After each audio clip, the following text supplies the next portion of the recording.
Bapa di surga, setiap kali kami menyanyikan lagu ini, kami mengingat ya Tuhan bagaimana Petrus yang menyangkali Tuhannya bertatapan muka dengan Yesus. Namun yang dia lihat di mata Yesus bukanlah tatapan kebencian, kemarahan, tetapi tatapan belas kasih. Dan di sana dia seketika itu mengingat betapa dia sudah berdosa. Tapi yang dia lihat di mata juru selamatnya adalah mata yang penuh kasih. I can see the love in your eyes.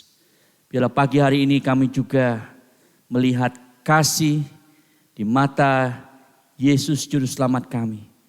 Sehingga kami yang kerap kali masih berdosa kepada Tuhan, datang kepadamu, mengakui dosa kami, dan diberikan pengampunan sekali lagi. Bapak, sebentar kami akan membuka merenungkan firman-Mu. Biarlah Engkau berkata-kata kepada kami ya Tuhan. Karena kami membutuhkannya setiap saat. Di dalam nama Tuhan Yesus. Amin. Cuma sekalian untuk menghormati firman Tuhan, kita tetap bangkit berdiri. Dan kita membaca teks yang menjadi dasar khotbah pada hari ini dari Filipi pasal yang kedua. Kita membaca ayat 14 sampai 18. Yuk mari kita baca bersama-sama demikian firman Tuhan. Lakukanlah segala sesuatu dengan tidak bersungut-sungut dan berbantah-bantahan. Supaya kamu tiada beraib dan tiada bernoda. Sebagai anak-anak Allah yang tidak bercela di tengah-tengah angkatan yang bengkok hatinya dan yang sesat ini. Sehingga kamu bercahaya di antara mereka seperti bintang-bintang di dunia. Sambil berpegang pada firman kehidupan. Agar aku dapat bermegah pada hari Kristus. Bahwa aku tidak percuma berlomba dan tidak percuma bersusah-susah. Tetapi sekalipun darahku dicurahkan pada korban dan ibadah imanmu. Aku bersuka cita dan aku bersuka cita dengan kamu sekalian. Dan kamu juga harus bersuka cita demikian. Dan bersuka citalah dengan aku. Silakan duduk jemaat sekalian, semikian jauh kita membaca firman Tuhan. Saudara, kalau Anda bertanya kepada orang di rumah, orang yang paling dekat dengan Anda, apakah Anda itu dilihat oleh dia sebagai orang yang suka komplain atau seorang yang penuh rasa syukur? Kira-kira apa jawabannya? Saudara, kalau Anda membawa kamera dan itu handphone misalnya ditaruh kalungkan di leher Anda, kemudian merekam selama seminggu semua percakapan dan kata-kata yang keluar dari mulut Anda, kira-kira apakah yang direkam adalah keluhan-keluhan atau ucapan syukur? Saudara, pertanyaannya adalah mungkin tidak. Di tengah-tengah dunia yang sering kali mengeluh tentang banyak hal, dunia yang sudah jatuh dalam dosa ini, kita sebagai orang percaya hidup tanpa mengeluh. Itu yang kita akan bahas saudara di dalam firman Tuhan hari ini, dan kita akan melihat bagaimana orang Kristen seharusnya tidak mengeluh, tetapi apakah itu mungkin? Dan kalau jawabannya adalah ya, gimana caranya? Kita berada dalam seri khotbah eksposisi kitab Filipi yang berjudul Deeper, bagaimana kita bertumbuh terus dalam Injil melalui sukacita Injil. Dan hari ini kita berada di dalam satu tema yang sangat praktikal saudara, yaitu tentang mengeluh. Kalau sebelumnya kita melihat Paulus berkata, tetaplah kerjakan keselamatanmu. Ya, continue to work out your salvation. Bukan supaya kita mendapat keselamatan, tetapi kerjakanlah keselamatanmu karena kamu sudah memilikinya dari Tuhan Yesus. Nah saudara, waktu kita membaca ayat itu, kita pikir mengerjakan keselamatan itu apa sih? Jadi misionaris. Ya, kita memberikan korban, pelayanan, tenaga, waktu, keringat, air mata, darah bahkan bagi Tuhan. Itu artinya mengerjakan keselamatan. Tapi saudara, yang ada di pikiran Rasul Paulus itu adalah sesuatu yang lebih simple, yang lebih mundane, yang lebih menial, yaitu jangan mengeluh. Itu loh cara kamu mengerjakan keselamatanmu. Itu contoh yang Rasul Paulus berikan bagaimana jemaat Filipi bisa mengerjakan keselamatan mereka. Jadi saudara, jadi orang Kristen itu jangan mikir yang muluk-muluk buat Tuhan. Yang simple, yang sehari-hari. Di dalam rutinitas kehidupan kita, di sanalah saudara kita itu mengerjakan keselamatan kita. Mari kita lihat 3 hal saudara dari beberapa ayat yang kita akan lakukan renungan dan analisa bersama-sama. Yang pertama adalah perintah hidup tanpa mengeluh. Perintah hidup tanpa mengeluh. Kita lihat ayat yang ke-14 terlebih dahulu. Lakukanlah segala sesuatu dengan tidak bersungut-sungut dan berbantah-bantahan. Ya, kalau Anda bisa melihat di dalam bahasa Inggrisnya di sana. Do all things without grumbling and disputing.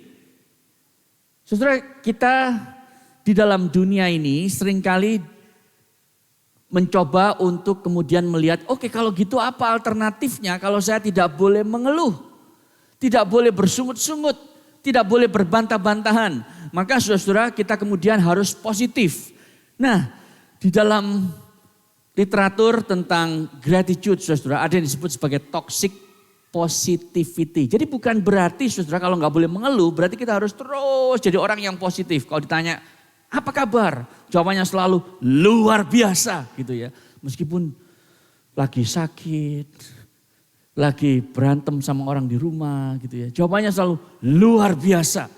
Atau Tuhan itu baik. Haleluya gitu ya kalau orang Kristen. Nah saudara, itu seringkali menutupi apa yang menjadi realita hidupnya. Dan tentu yang dimaksud Paulus bukan itu. Kamu harus selalu positif, apapun yang terjadi pokoknya tunjukkan bahwa Allah itu baik. Tapi kemudian kita menyangkali emosi kita. Kalau itu kita lakukan terus-menerus, saudara, kita menjadi orang yang palsu. Gimana keadaanmu? Luar biasa gitu ya. Jadi kalau Anda orang Kristen yang seperti itu tolong hentikan saudara. Karena orang akan males nanya kondisimu gitu ya. Pasti jawabannya luar biasa. God is good, haleluya. Saudara, bukan itu yang Paulus maksud. Tetapi juga bukan saudara kemudian kita itu menjadi orang yang ambil jalan tengah. Oke, kalau gitu mengeluh gak boleh. Kalau positif terus itu bisa palsu. Berarti yang di tengah. Saudara, itu yang seringkali disebut sebagai languishing. Ada seorang yang bernama Adam Grant yang menulis saudara bahwa selama pandemi banyak orang itu mengalami languishing. Languishing itu adalah bukan burnout karena masih ada energi. Bukan seorang yang juga adalah depresi karena dia masih punya pengharapan. Tetapi languishing itu adalah orang yang gak punya sukacita. Yang gak tahu mau ngapain lagi. Dia seperti melihat kehidupan itu seperti kalau Anda lagi nyetir dan kacanya itu kena air hujan gitu ya, belum di wipe. Jadi buram sekali rasanya itu, aduh saya nggak tahu deh mau ngapain hari ini. Nah itu languishing saudara. Jadi yang mereka katakan adalah languishing itu nggak apa-apa. Karena ya itulah yang kita alami. Saudara, apakah itu kemudian yang menjadi jalan keluarnya? Jadi ya udah, kalau mengeluh nggak boleh. Kalau terlalu positif nanti palsu. Kalau gitu ya inilah aja yang di tengah-tengah.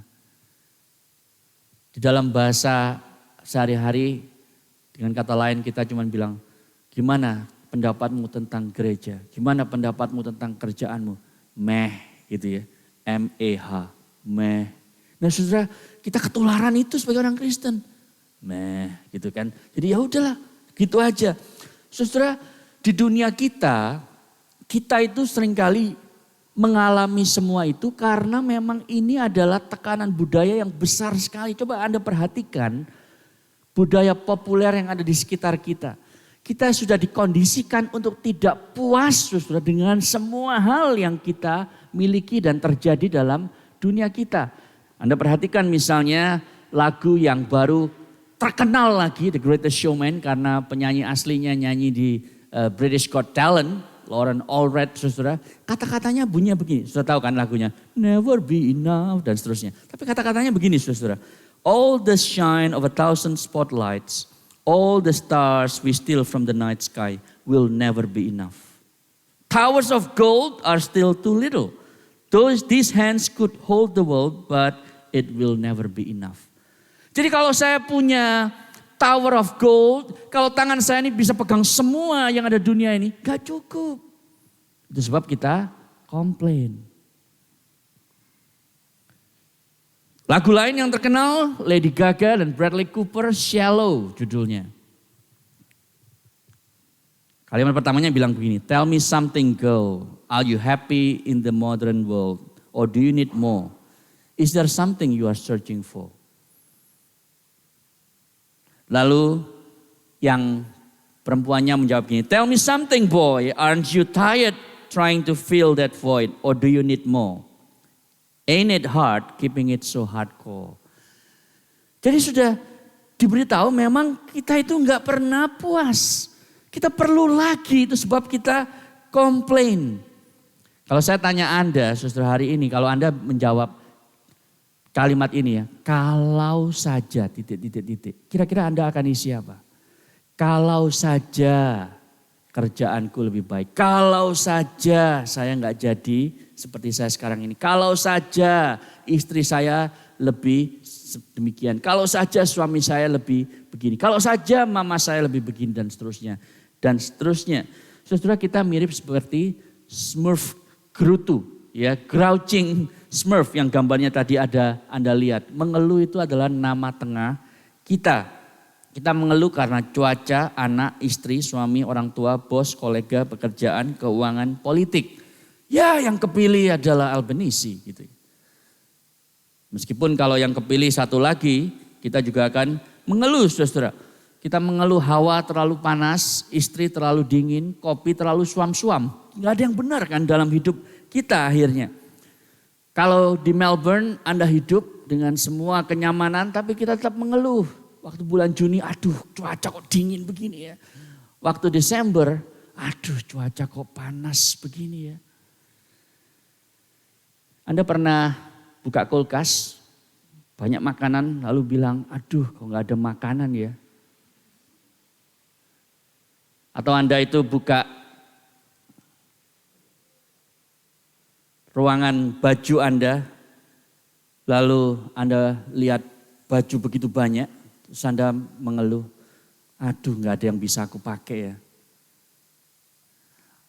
Atau Anda lihat sepatu berjejeran begitu, kok gak ada sepatu yang pas ya, aku gak punya sepatu.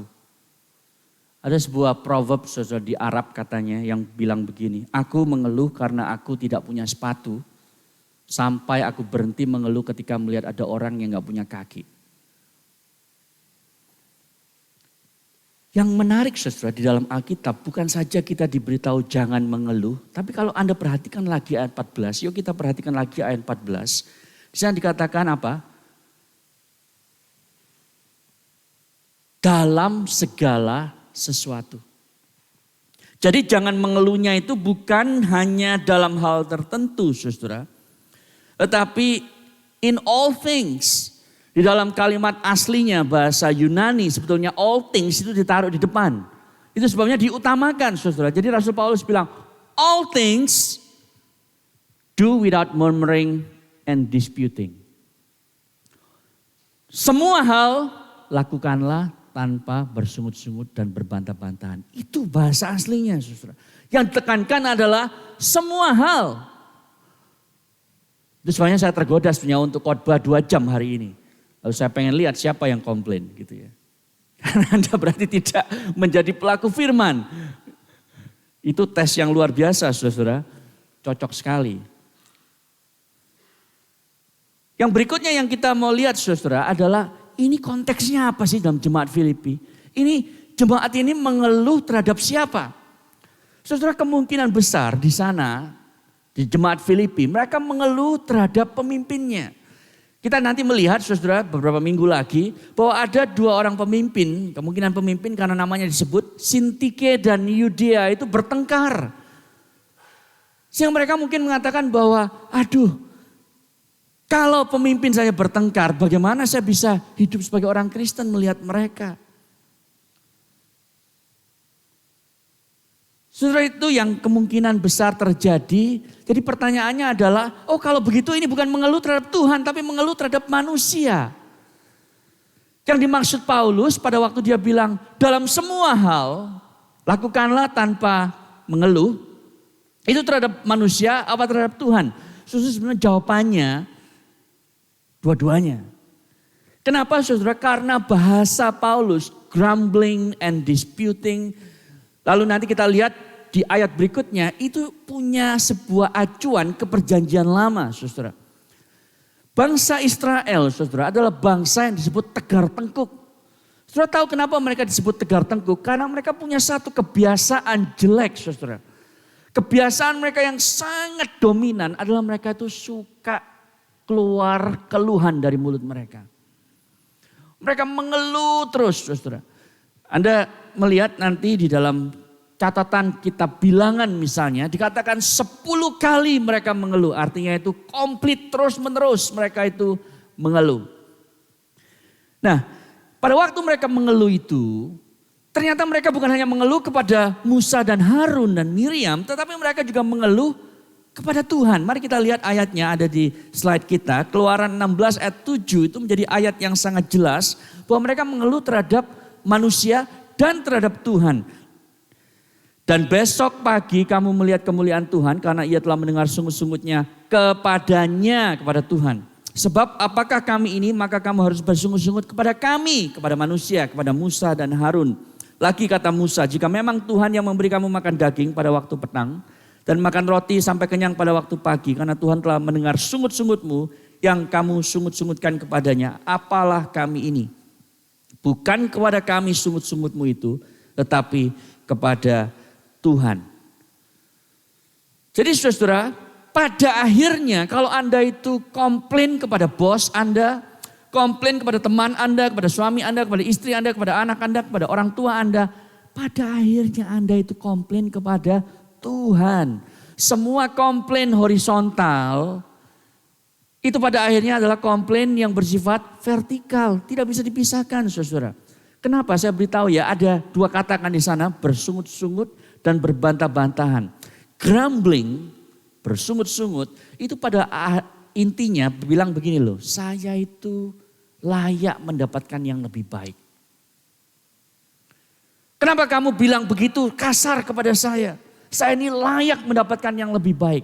Dengan kata lain, Anda itu sedang mengatakan, Tuhan, I deserve better. Saya tidak layak mendapatkan perlakuan seperti ini dari bos saya, dari istri saya, dari suami saya. Saya layak mendapatkan yang lebih baik dari Tuhan. Karena Tuhan berdaulat kan. Kenapa saya diberikan orang seperti ini?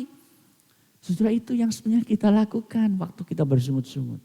I deserve better.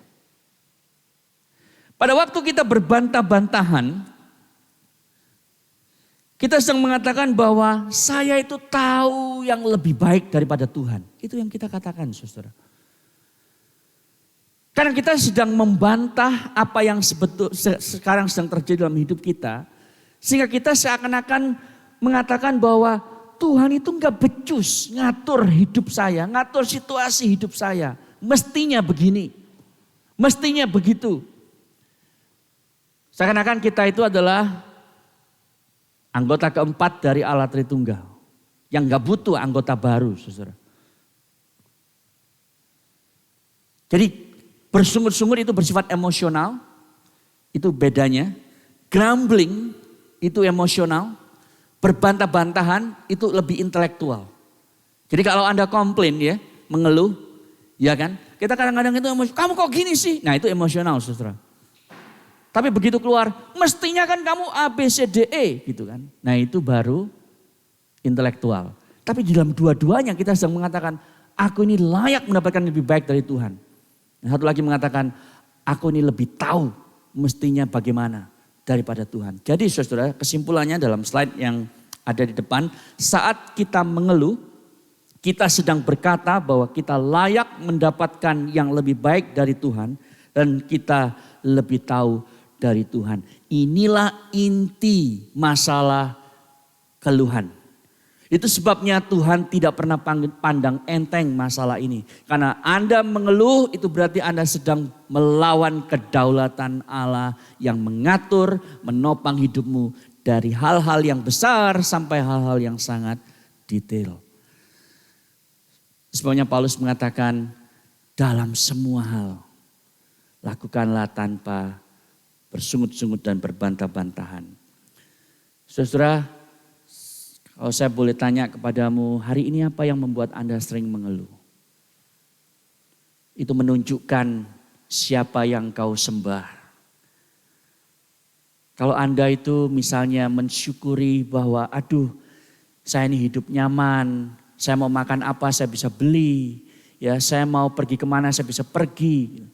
Tapi begitu Anda nggak bisa beli, begitu Anda nggak bisa pergi lalu Anda komplain, mengeluh.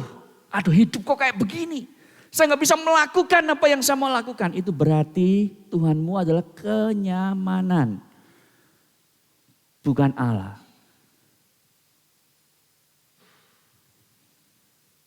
Jadi saudara, dari keluhanmu Anda bisa mengidentifikasi berhala hatimu.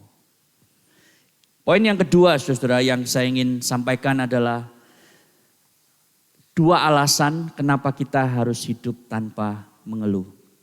Ya, kenapa kita harus hidup tanpa mengeluh? Ayat 15 dan 16. Yang pertama dulu ya, supaya kita menjadi terang di tengah kegelapan. Nah ini runutan Paulus memberikan pikirannya sampai ke poin tersebut. Ayat 15 bilang begini saudara, supaya kamu tiada beraib dan tiada bernoda sebagai anak-anak Allah yang tidak bercela. Tiada beraib itu bukan berarti kita kemudian sempurna. Tetapi saudara kalau kita itu tidak mengeluh, kita itu beda dari mayoritas orang di dunia ini. Tidak bernoda itu artinya kata yang sama dipakai waktu Yesus bilang, jadilah engkau itu cerdik seperti ular dan tulus seperti merpati. Kata tulus itu adalah tidak bernoda. Di tengah-tengah angkatan yang bengkok hatinya dan yang sesat ini. Saudara ini yang harus dikontraskan gaya hidup orang Kristen dengan gaya hidup orang-orang yang tidak kenal Tuhan yang disebut sebagai bengkok dan sesat. Kata bengkok itu artinya dari kata yang diturunkan menjadi kata medis saudara ya. Skoliosis itu artinya kalau tulang belakang kita itu bengkok saudara dan itu harus dibenerin.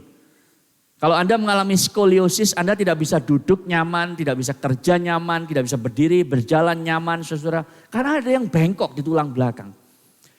Nah Paulus mengatakan angkatan ini karena tidak kenal Tuhan dan melawan Tuhan itu adalah angkatan yang bengkok. Dan kalau kita mengeluh kita sama dengan mereka. Di tengah-tengah angkatan yang bengkok ini, engkau harus berbeda, tiada bernoda dan tiada beraib. Apa yang orang Israel dulu tidak mampu lakukan karena terus mereka mengeluh, sekarang engkau adalah orang Israel baru, hai jemaat Filipi. Engkau adalah orang Israel rohani, hai jemaat Filipi. Saudara, di dalam perjanjian lama Allah terus menyebutkan bahwa umat Israel itu mengeluarkan buah-buah yang busuk. Dan kita harus jadi buah-buah yang manis bagi Tuhan. Dan salah satu caranya adalah tidak mengeluh. Tidak seperti angkatan yang bengkok tersebut.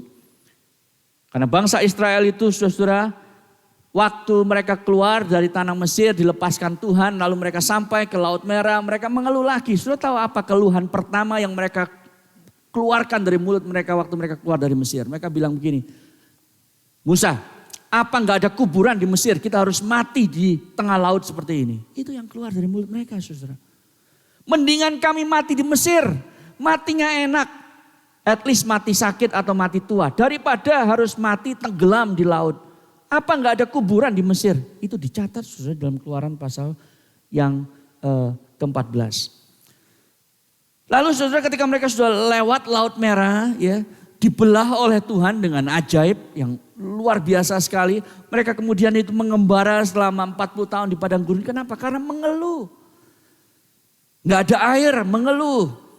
Nggak ada makanan, mengeluh. Tuhan kasih mana dari surga setiap hari. Lalu mereka mengeluh lagi, Tuhan bosan makan roti terus setiap hari. Rotinya gak ada rasanya lagi, gak asin, gak manis. Lalu Tuhan kasih apa? Burung dara dari surga, saudara. Sehingga mereka itu 40 tahun makan sandwich isinya burung dara tanpa kolesterol. Oh, luar biasa kan? Lalu mereka itu komplain lagi, Tuhan bosan makanan begini terus. Di Mesir tuh dulu ada variasi menunya. Kurang ajar, saudara. Mereka lupa mereka tadinya tuh budak yang ada di bawah cengkraman Mesir. Sekarang mereka itu dibebaskan, mereka bilang menunya tidak bervariasi. Terus menerus begitu, saudara. Mau masuk tanah perjanjian, mereka komplain, Tuhan nanti kami masuk sana dibunuh sama orang-orang Kanaan yang mengerikan itu. Terus komplain begitu, saudara. Tidak ada habisnya, dan kita itu tidak berbeda dengan orang Israel. Seringkali seperti itu, saudara, sampai kita sadar bahwa ternyata kalau orang Kristen itu mestinya tidak komplain. Dan ini sulit, saudara. Ada sebuah penelitian yang dilakukan oleh seorang yang bernama Kowalski. Di dalam slide itu, saudara, mereka menemukan, saudara, dengan sebuah eksperimen bahwa yang namanya komplain itu ternyata nular. Ya, penyakit menular sebelum pandemi itu adalah komplain. Jadi penelitian ini menemukan begini, saudara. Kalau ada orang yang komplain dekat kita, komplainnya orang itu yang pertama mengingatkan kita akan ketidakpuasan hidup kita. Lalu kita ikut komplain. Oh, lu baru begitu. Gua, suami lu begitu. Suami gua lebih parah. Wah, ya kan? Jadi yang kedua, saudara, penelitinya bilang ada perasaan gak mau kalah. Baru begitu komplain. Istri gua lebih gila lagi gitu ya. Nah, saudara, komplain lagi. Anak gua lebih kurang ajar. Orang tua gua lebih ngatur lagi. Saudara, itu keluar. Ya, untuk membuktikan bahwa kita itu lebih. Jadi seperti ada satu reciprocity. Kalau orang tuh cerita masalah, biasanya kita kan merasa, oh saya juga punya social obligation untuk cerita masalah saya. Itu human nature. Komplain juga begitu, saudara. Jadi ada 3 mekanisme kenapa komplain itu nular seperti domino effect. Ya, kita itu kalau ada orang komplain, punya 2 pilihan, saudara. Kita menyiramkan bensin kepada api keluhan itu, atau kita itu tidak ikut-ikutan. Tujuannya sehingga kamu bercahaya di antara mereka seperti bintang-bintang di dunia. Jadi Paulus menulis orang Kristen yang tidak mengeluh itu seperti bintang terang di langit gelap. Semakin gelap langitnya, semakin terang bintangnya. Saudara, terang itu buat apa sih? Terang itu kan guiding people. Kalau Anda itu di kamar yang gelap, bangun pagi atau tengah malam, saudara mau ambil air, saudara Anda perlu lampu untuk tahu di mana pintu, di mana kursi, meskipun Anda mungkin sudah hafal tempatnya. Terang itu untuk memberitahu Anda ada kapal yang harus ke pelabuhan, di mana ada karang, itu perlu, saudara, ada lampu untuk menolong mereka. Jadi pertanyaannya, are you a whining Christian or a shining Christian? Itu selalu harus relevan dengan kita, saudara. Jangan-jangan hari ini masih belum jam 12, saudara. Anda sudah komplain berapa kali dari sejak pagi? Are you a whining Christian or a shining Christian? Lalu Paulus berkata, sambil berpegang pada firman kehidupan. Nah ini kuncinya, saudara. Kalau Anda lekat bertaut hidup dengan Kristus, berpegang dengan teguh, dengan konsisten kepada firman kehidupan ini, Anda tidak mudah mengeluh. Yesus bilang, kalau engkau tidak hidup di dalamku, kamu tidak bisa berbuat apa-apa. Kalau kamu tidak hidup melekat dengan aku, kamu tidak mungkin tidak akan mengeluh karena dunia ini sudah jatuh. Dunia ini penuh dengan duri dan semak belukar. Lalu Paulus menambahkan, saudara, satu personal reason yang saya kira perlu saya sampaikan juga. Dia bilang begini, agar aku dapat bermegah pada hari Kristus, bahwa aku tidak percuma berlomba dan tidak percuma susah. Dan dia bilang begini loh saudara. Aku ini sudah melayani engkau jemaat Filipi dengan susah payah. Dengan air mata. Ya, karena melayani engkau dan membangun gereja di Filipi, aku dipenjara di Filipi. Anda bisa baca di Kisah Rasul 16. Sekarang pun aku tetap di penjara yang berbeda, penjara Roma, karena aku melayani jemaat Allah. Nah, kalau engkau itu terus mengeluh seperti bangsa Israel di zaman dulu, dan tidak ada perubahan di dalam kehidupanmu mengikut Allah, maka semua pelayananku ini sia-sia. Saudara, itu yang banyak dirasakan oleh hamba Tuhan. Saudara. Melihat orang yang sudah dibina, ditolong, ya, dinasehati bertahun-tahun gak berubah terus. Kayaknya bilang, aduh kayaknya kerja bakti banget. Gak berubah. Paulus mengatakan, saudara, agar aku dapat bermegah. Ini bukan kesombongan. Tetapi dia mengatakan bahwa aku ingin agar pelayananku itu menghasilkan buah. Buahnya siapa? Ya jemaat yang dia layani. Itu yang dia katakan saudara. Alasan yang kedua, cepat saja kenapa kita itu tidak boleh mengeluh. Supaya kita menjadi persembahan yang berkenan di hari Kristus. Ayat yang ke-17 dalam slide. Tetapi sekalipun darahku dicurahkan pada korban dan ibadah imanmu. Aku bersukacita dan aku bersukacita dengan kamu sekalian. Paulus ini tahu saudara, hidupnya tidak akan lama lagi. Sehingga waktu dia bilang darahku dicurahkan pada korban. Dia tidak tahu apakah dia bisa lepas dari penjara di Roma. Dan memang dia tidak langsung mati waktu itu karena kita tahu dia menulis surat 2 Timotius setelah itu. Di mana dia bilang lagi sekali lagi bahwa aku telah mencapai garis akhir. Dan mencurahkan darahku, sekali lagi kalimat yang sama persis. Tetapi dia tahu saudara, this is kind of the end of the road for him. Nah, kata darahku dicurahkan itu mengacu pada perjanjian lama. Kalau Anda membaca Bilangan pasal 15, itu seperti ini saudara. Kalau ada orang itu memberikan persembahan, ya kemudian itu diberikan minyak wangi, ya diberikan arak saudara, supaya itu seperti the last thing untuk membuat persembahan itu sempurna sebelum dibakar. Jadi Paulus itu di benaknya begini, kalau kamu itu mengerjakan keselamatanmu dengan begitu rupa, maka aku ini semua pengorbananku ini bagaikan perfume atau bagaikan liquid yang ditaruh di atas persembahan itu untuk membuat persembahan itu sesempurna mungkin bagi Allah kita. Itu yang dilakukan saudara oleh Rasul Paulus. Dia mengajarkan bahwa aku akan bersukacita dan bersukacitalah bersama dengan aku. Saudara bayangkan ya, kalau Rasul Paulus ini dia lagi di penjara kan nulis surat ini.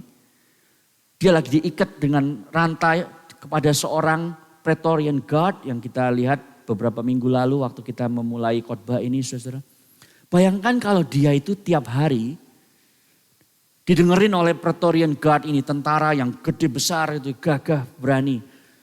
Lalu yang keluar dari mulut Paulus itu adalah keluhan.